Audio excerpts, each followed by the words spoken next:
Okay, so I'm not trying to shape it anymore. What I'm doing now is just smoothing it off. It doesn't have to be incredibly smooth because this will be the inside of the hull once I pop this mould out. But I do just want to get it nice and smooth because I want to give it as much chance to be able to pop free as it can possibly have. So I'll give this a smooth off and then I'll start drawing out the ribs.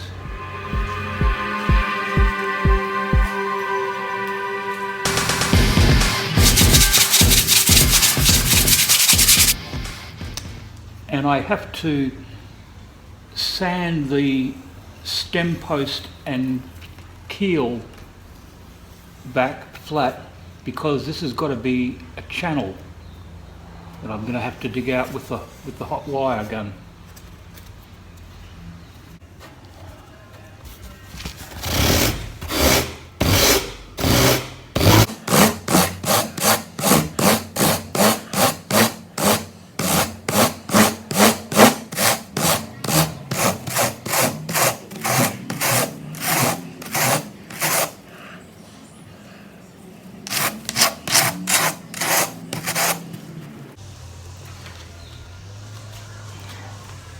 I'll tell you something that's difficult about this project is figuring out how to make this a negative.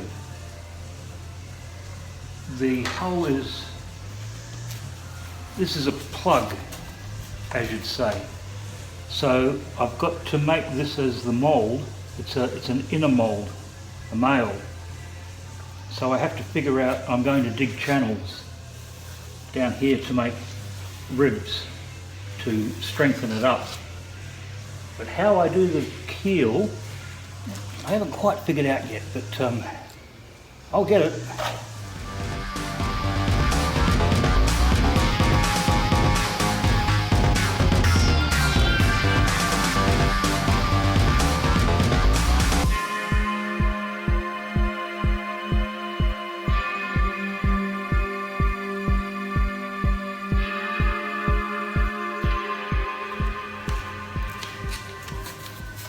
Okay, so we're getting close to the point where I've got to cut the channels into the hull for the ribs. So I'll pull out the hot wire gun and get that sorted.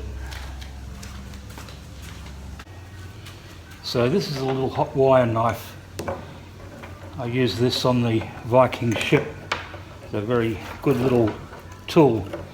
But what I learnt from the Viking ship is this wire can't flare out at the sides. It has to even taper in to the centre so that when I cut a channel in the foam, I'm not digging a flared channel, I'm digging more of a cove. All will be explained as we go.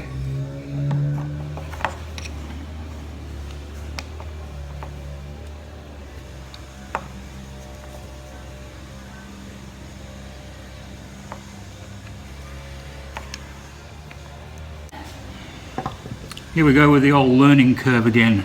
I don't know what kind of wire is supposed to go in there. So I'll try out a paper clip.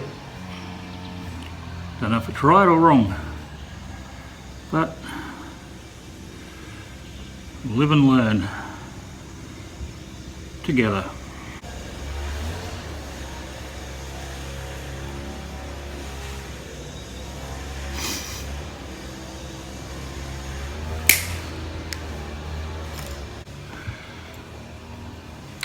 All the houses in this area are on quarter-acre blocks, so when you start whippersnipping, it's going to take you a hell of a long time.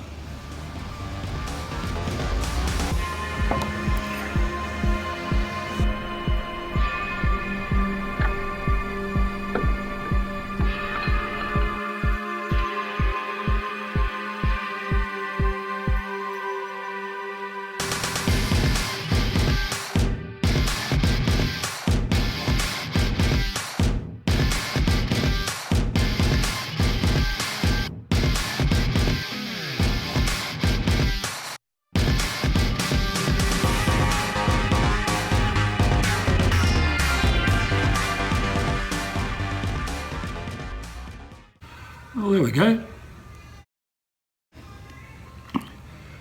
That's what we're looking for. So now I'll do a little test just to see if that wire is going to work.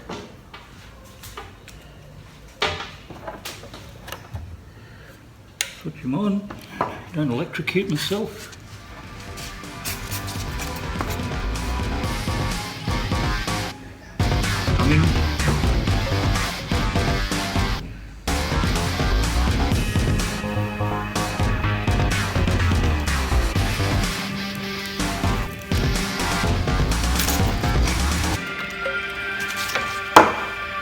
Look at that. That's what we want. And you'll see that it's slightly flared. The sides are on a slight angle, so it'll come out easily. Good stuff. I've laid down the frames on 50mm centres all the way along.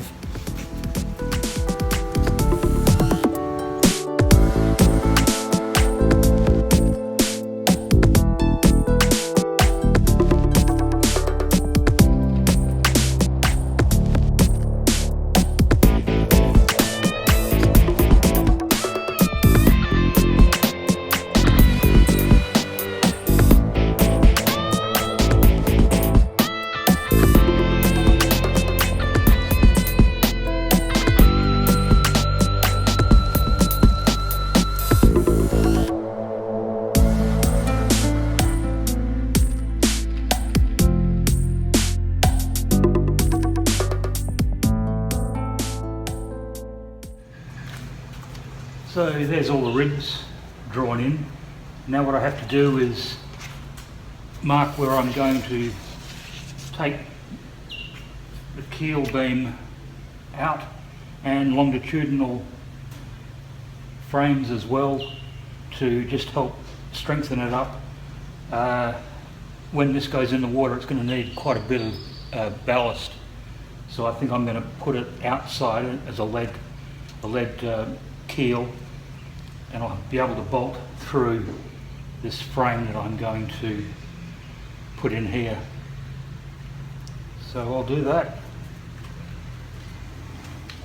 And the other thing I was going to tell you about was where I made a mistake with the Viking ship was I put a channel along the shear line to sort of strengthen up that section, but that made it so I couldn't release the mould because there was that ridge that it couldn't go past without doing some damage. So with this one, I'm going to only cut to just below the shear line, and that'll mean that I can, when that's a channel in there, I can get the mould out because it will not have anything holding it into place, I hope.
So there we go.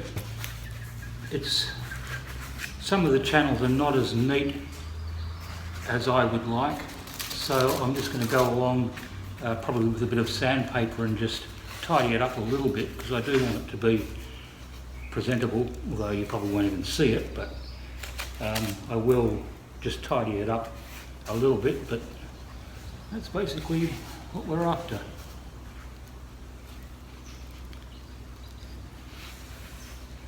And now I'll clean up the mess again. Again and again and again.